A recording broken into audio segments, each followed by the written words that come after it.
¿Qué tal, amigos? ¿Cómo están ustedes? Feliz mediodía tengan todos. Bienvenidos a Un Mundo de Economía, por aquí, por Televisora del Táchira. Fidel, bienvenido, ¿cómo estás? Muy bien, gracias, Darcy. Muy buenas tardes a todos ustedes, buen provecho quienes están almorzando desde ya en nuestra compañía.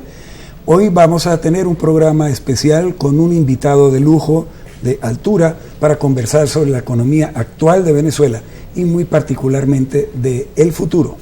Es así, en este mediodía nos acompaña el doctor Felipe Pérez Martí, es ministro de Planificación y Desarrollo de los primeros años de la Quinta República del presidente Chávez.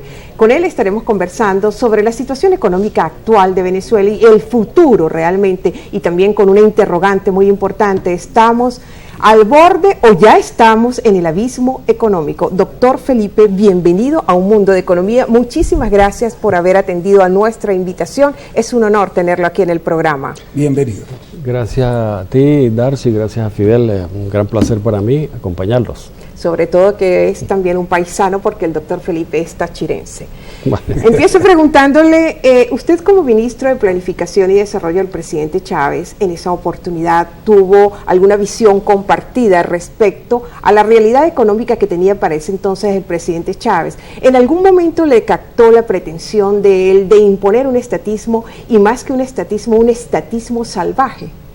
Bueno, mira, Darcy, fíjate, Chávez, cuando me puso a mí en el gobierno, eso fue en mayo del 2002, venía del golpe de Estado, ¿verdad? Entonces, después del golpe, él pidió perdón, formó la Comisión de Paz, de Reconciliación, y bueno, posteriormente me puso a mí. Yo era el jefe del Gabinete Económico, era el presidente de la Comisión de Transformación del Estado, tenía mucho poder, y de hecho influí en la conformación del equipo económico. Y Chávez con eso dio una señal de que era un tipo que podía trabajar con el mercado.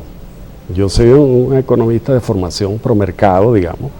Me gradué en Chicago, pero claro, soy un tipo de izquierda, pero de izquierda moderna, pues. Entonces, yo hice lo que se llama el Plan de Consenso Nacional, que consistía en que debíamos ponernos de acuerdo en lo económico para que esto funcionara, y en lo político, pues en el juego democrático, pues que se pelearan como deben pelearse, ¿no? Claro. En lo económico debíamos ponernos de acuerdo. ¿Por qué? Porque me basaba en una teoría que se llama equilibrios de coordinación. Esos equilibrios implican que si la gente cree que la cosa va a ir bien, la cosa va bien. Algunos me decían que esto es misticismo y tal. No. Confianza. Absolutamente la confianza, porque si tú crees que la cosa va a ir bien, tú inviertes. Claro. Y si el otro invierte también, entonces cuando yo en el día de mañana tenga lo que he producido, puedo intercambiar con la otra persona y viceversa. Entonces se cumple lo que nosotros creíamos que iba a ocurrir, ¿verdad? Creíamos que la cosa iba a ir bien, y fue bien. ¿Por qué? No solamente por las creencias, por las acciones que tenían que ver con esas creencias. Si tú crees que la cosa va a ir mal, también lo pegas. Claro. ¿Por qué? Porque tú no inviertes, no produces, y entonces la pegas porque con un mono has producido, ¿verdad? Tú no tienes con qué intercambiar, ¿verdad?, con la otra persona, de manera que se cumple también, se llama equilibrios de coordinación. Ustedes que son gente de medios, saben entonces la importancia que tienen los medios en la economía, la comunicación y la coordinación de expectativas, porque si tú excluyes a un sector de la población, ¿no?, y incluyes a unos líderes de opinión, y el plan que tú tengas, por muy bueno que sea, no es compartido y la gente no cree en él, etcétera, logras un equilibrio malo. Entonces yo llegué a un acuerdo con Fede Cámara, con Comercio, con la Asociación Bancaria, con la oposición. Para ese entonces, claro. Para ese entonces, el plan se llamaba de Consenso Nacional, y ¿qué pasó? Me traicionaron, porque la oposición aquí cometió un error grave, que no quería convivir con Chávez. Entonces, ese error implicó que se hizo el paro petrolero. A mí me traicionaron después que llegamos a un acuerdo con Chávez. Luego de un acuerdo. En Miraflores. Y, bueno, ocurrió el paro petrolero, y Chávez ya me quitó a mí, porque dijo, mira, esto no funcionó, todo el mercado, esa gente no quiere trabajar conmigo. Entonces puso a Giordani y le liderizó, digamos, un plan básicamente estalinista, ¿no? Estatista, que tú decías, eso fue posterior, Y empezó una guerra frontal contra el sector privado y la oposición, pretendiendo exterminarlo políticamente y económicamente. Formó su propia Fedecámara, que es Feindustria, cuyo presidente es el actual ministro de Economía, ¿verdad? Que básicamente era lo que ellos denuncian como burguesía parasitaria. Ellos son los que tienen la burguesía parasitaria ahorita. Entonces, claro, fue un error de la oposición, del sector privado, pero también fue un error de Chávez, que dijo, bueno, ustedes me traicionaron muy bien, pero de todas maneras yo tengo que retomar, porque yo soy el líder de todos los venezolanos. Fue un error de Chávez también. Entonces, lo que está planteado ahorita, cuando hablemos del futuro, como decías tú, Fidel, voy a plantear que ahorita lo que hay que hacer es un gobierno de unidad nacional. Ese es un tema que nos gustaría efectivamente dedicarle un buen pedazo del programa para conversarlo.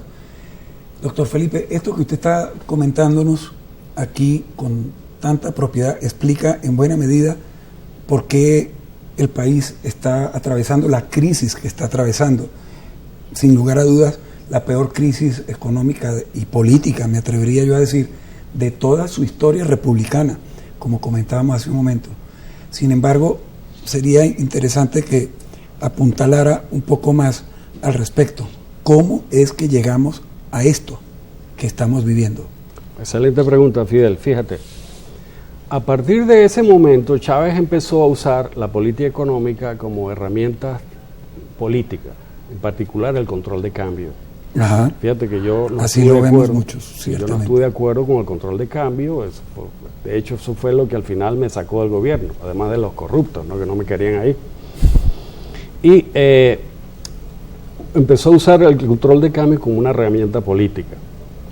Entonces, que él quería otorgarle divisas a una gente y a otra no. Entonces, eso es grave en economía. Nosotros los economistas lo sabemos, tú, Darcy, que eres economista. ¿Por qué? Porque si tú en economía tocas una cosita, eso se siente en todo. Nosotros llamamos la teoría del cuero seco. Ajá. Si tú mueves el cuero seco en un lugar, eso se siente en todos los lugares. Entonces tú no puedes usar la política económica como una herramienta, ¿verdad?, de guerra política. Claro, hay teorías que dicen que hay el tema de la política, la economía política y todo esto, pero si lo haces de manera tan burda como lo hizo Chávez, tiene un impacto sumamente negativo. Entonces, fíjate, nosotros padecemos la maldición de los recursos, ¿no? La maldición del excremento del diablo, como lo llamaba Muy Alfonso. Importante eso, doctor, pero ¿qué le parece si nos lo explica con más detalle en el próximo segmento? Claro que Tenemos sí. que cumplir con unos compromisos comerciales y enseguida regresaremos con nuestro invitado en este mediodía, quien nos acompaña, el doctor Felipe Pérez Martí, es ministro de Planificación y Desarrollo, doctor en Economía de la Universidad de Chicago.